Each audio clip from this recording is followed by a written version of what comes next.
Alright, so this video is about attachment to our story, to who we tell ourselves who we are, and the repetitive thought patterns that go on in our head. So we were born into this world, into a family. We were given a name, right? Everyone comes in with no name. Their parents give them a name. So you come in as a little baby crying, a little ball of light, and your parents look at you and they say, "Oh, your name is now Brandon." So right then, you've divided yourself. You've been divided because you've been given a name when you really have no name. So then we grow up being told who we are and what we have to do and what's expected of us based on our parents, people who raised us, and all that sort of stuff. And our childhood has a huge impact on how we live our life as adults and how we feel. And a lot of what we feel in our bodies is resistance to our natural state of being. And a lot of that comes from growing up and being attached to who we are.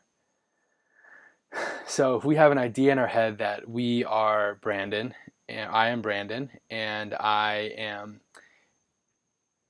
Jewish, and I am educated, and I've been to college, and I studied accountancy, and I had these are my friends. This is what I did. This is where I create a story in my head about who I am, and it's not truly who I am. And if anything happens in my life that doesn't fit who I think I am, any circumstance that doesn't align with the attachment I have in my mind, then my life goes haywire because I'm so attached to being somebody. I'm so attached to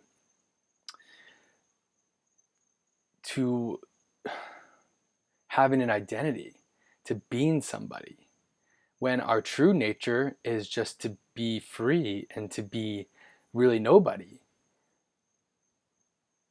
And once we look around and see that we are in control and we do have really amazing powers and we have amazing skills, and we can use these skills to help the world, and we can use these skills to evolve, we can have a different relationship with the world where it's not through attachment of who we think we are or how we think our life should go. And when we're going with the flow and letting our skills and our hobbies and our interests and our passions and our purpose take over, and let that guide us instead of an image in our head about who we think we are and who we think we should be and who other people think we should be, because that's all conditioning. That's basically conditioning. When you sit down at the dinner table, when you're younger around your parents, they're telling you, right, how's school, how's this, how's that. They're reinforcing this identity in this self, in this person. And it's our attachment to this person that causes us all this suffering because we have expectations. And when we have expectations, life never works out the way we think it's going to. It works in mysterious, random ways. And to have a set course on how we think life's going to be, we have no idea because tomorrow it could all be over or it could change. And that's why people who have near-death experiences, the next day they wake up and their gratitude and appreciation has risen so high because they saw the end. They were like, life does end.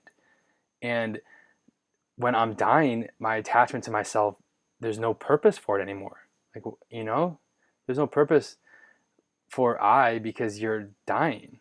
And then you look inwards and see who you really are. You see your true power. You see your bliss. That when you die, you actually experience bliss. Freedom from the I am, from the attachment to self. And obviously, it takes time to get away from the habitual thinking of who I am and what I'm supposed to be doing and what's my identity, and a lot of unconscious thoughts that go on. And that's why you use techniques like meditation and yoga and going around the block and having fun, and you do use all these techniques to transcend basically your attachment to yourself. Because when your mind is free, when you're doing what you enjoy and your mind is free, none of these I am thoughts come up. We stop ourselves short of doing what we love because we have this thought about how society should be and how our life should turn out, and how we see other people's lives turning out, and we want to be like them. And that's when you try to strive to be somebody and you become somebody, you're still not. Most people aren't fulfilled. And why is that? Right? Because they're still feeding their attachment to be somebody. And the less attachment you have to being somebody, and the more less attachment you have to, a set course in life, then you can flow easy, and then your life can come to you and you can just get behind your life. And it just starts with the leap of faith. If there's something in your gut you need to do to start this freedom, then you have to do it. That's the universe calling you into action. And the more you ignore that call to action, the more the universe is just going to give you harder and harder challenges until you realize that instead of running away from our life, when we turn and face it and we are honest and truthful with our life, then we can evolve and we can grow and evolve in a way that feels good to us. And it may, the unraveling of karma feels good because you have less things, in your body to resist and less hangups. And, that's great. But if the attachment to self, attachment to who we think we are and who we want to be. So that's the attachment to self. Much love.